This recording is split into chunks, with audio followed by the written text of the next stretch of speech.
Hey, what's up, guys? It's Foster from English no Cru. So, I just wanted to give you a quick heads up that this is part one of a series in which Alexia and I talk about travel, one of our favorite things. So, in this episode, we talk about where to stay on international trips. And as always, if you want to really take advantage of these episodes, you can pick up the worksheets at englishnocru.com. Ok, on with the show. Oi, fala aí pessoal, bom dia. Você está escutando o Inglês no Rádio. I am your host, Foster Hodge. This is your daily dose of English.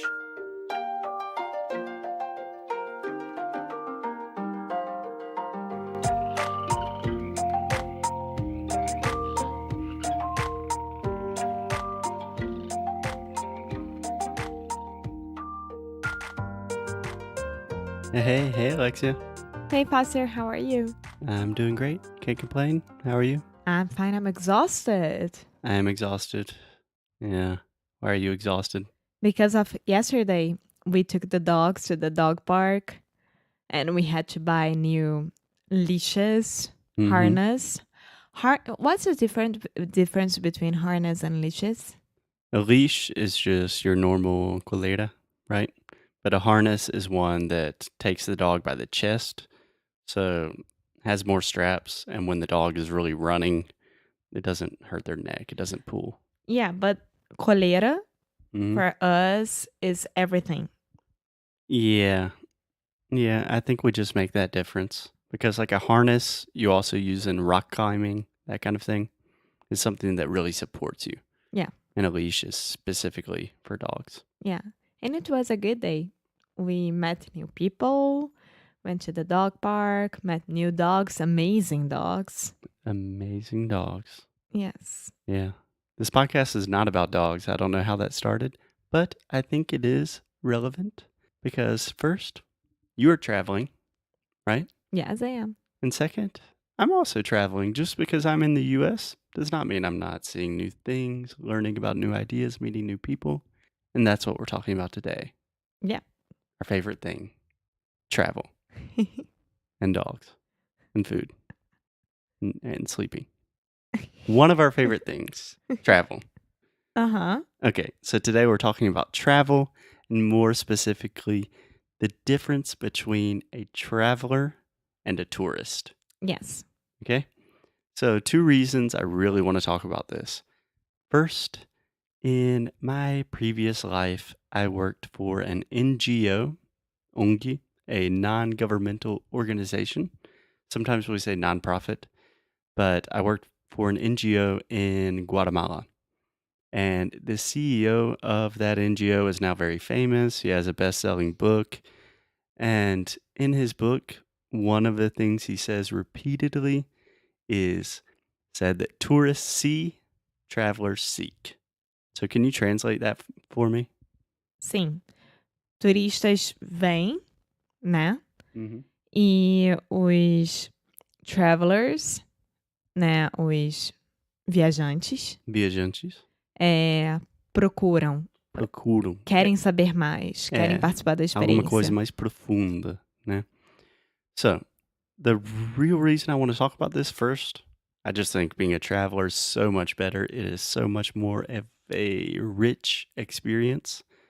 And I think anyone that's interested in traveling should focus on being a traveler and not a tourist. Secondly, for language learning, if you are a traveler, you are probably going to learn a lot more about language and culture. Yeah.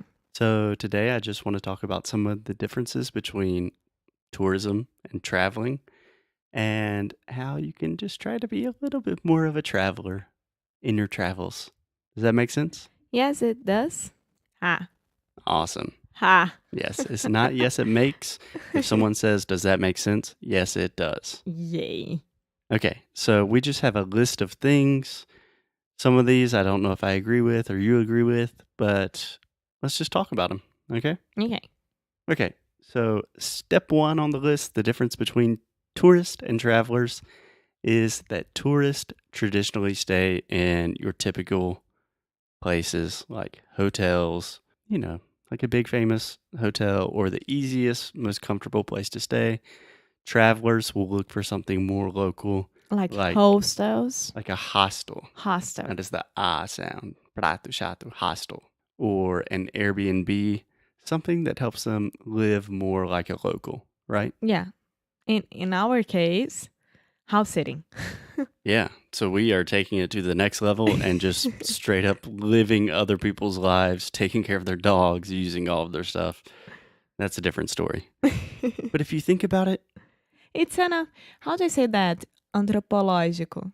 anthropological. It's an anthropological experience. Yeah. Or you could just say a cultural experience. But yeah, sure. And if you think about it, staying in a hotel, I like hotels, it's fun. I love breakfasts in the hotels. The best part of it. Yeah. Some hostels are doing good breakfasts nowadays. That's a strange word, breakfast is. Breakfasts. Yeah, you don't say that very often when you're talking about more than one breakfast. But anyway, think about it. In a hotel, let's imagine you are Brazilian, you're traveling to the US, you're traveling to New York City, and you're staying in a hotel. Who are you going to meet in the hotel? The staff. Staff. Staff. That is the ah sound. Cat, hat, bat. The staff. Yeah. Yeah. You're going to meet the receptionist, the people cleaning your plates at breakfast. Maybe someone who sits next to you while you're eating breakfast. Maybe you start a conversation, but it doesn't mean that you're gonna like meet someone. Right. In general, hotels are not places to make friends. Like maybe you have a friendly receptionist and you're like, Sarah, our receptionist, is super nice. Every time we come to the hotel, she smiles and says, "How are you doing?" But that's not like real cultural interaction. But on the other hand, if you're staying in a hostel, you're going to meet a lot of other travelers, people trying to learn about culture, people from different places in the world. If you're staying in an Airbnb, you're going to learn weird things that you would never learn in a hotel, you know? Yeah, you're gonna be inside of house or apartment from that place. You're gonna see how it works. You have to go to the supermarket to buy food. You had to go to local restaurants to eat because you don't have everything that you need there. Exactly. And for example, just these weird nuances. Like I remember the first time that I traveled to Spain in the shower in Spain. Obviously, everything's in Spanish. So you have caliente and frío. So caliente, it says C, and then frío, it says F. In English, we have cold and hot. So when I see C, the It's cool. letter C, I'm thinking, cold, but it's actually hot. So my first like week in Spain, I would get in the shower and I'm tired and I would just turn the C on full blast and it was so hot, you know? Yes.